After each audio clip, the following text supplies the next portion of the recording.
brought to you by Accenture Extended Reality. This is Field of View. What are the ones that impressed you the most in the last 12 months? It's a good question. I think some of my favorite things. So there's one that the one that really captivates people's attention immediately is using your brain to move things. Being able to issue commands entirely just by thought rather than any sort of muscle movement. Um, that one's really cool. It's happening. It's called motor imagery. It's the field. Related to that. It's very interesting. But I really like the ones where people are using EMG, which is like muscle activity, electromyography. Yep. So people using muscle activity to do things because as far as everyone's very bullish on brain computer interface technology and are using our brains, our bodies are actually quite incredibly. Our hands are remarkable brain computer interfaces. They can issue a ton of commands a second with very high rates of accuracy that no brain-based or system is quite there yet. But one of the really cool ones was University of Texas, Austin. They made a drone. They put these electrodes around the eyes. So there was like muscles. Actually, it was detecting your eye movements, like, quadrants of eye movement, not image-based eye tracking, but electrical eye tracking. And they used it to fly a drone. And like they could make it go left, go right, go up, go down, forward, back. It's really cool. There's a video of that I love to share with people.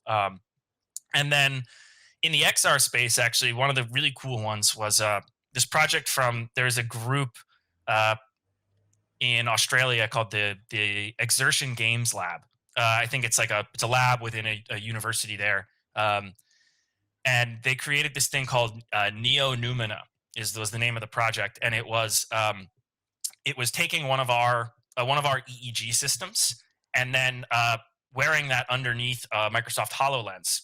And the researchers had created this, they built on research that had already been done about classifying brainwave activity into sort of a quadrant of emotions.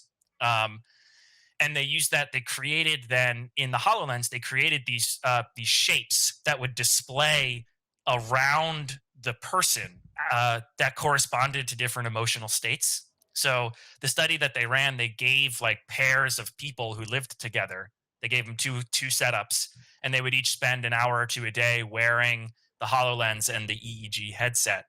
And one of them would be able to see these little like squiggly red shapes or green or blue shapes that corresponded to like what the data was saying this person's emotional state was. And it was really, really interesting. I did an interview with the guys that created that, and Nathan, and a long Greek last name that I won't try and pronounce on this podcast for his own sake, but you can look it up. It was really interesting because they were like, one of the studies or one of the subjects was playing cards. They would play card games with each other while wearing this thing, and they said that it was like giving away the other person's.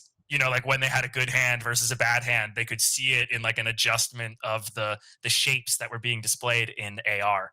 I thought that one was just like really cool and like real. Just he wanted to increase the ability to communicate emotions because it's notoriously sort of difficult and cause a lot of relationship problems if you're not able to tell how they're feeling in the right moment.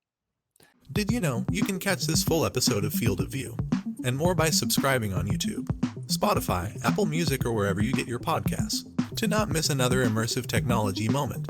Subscribe today.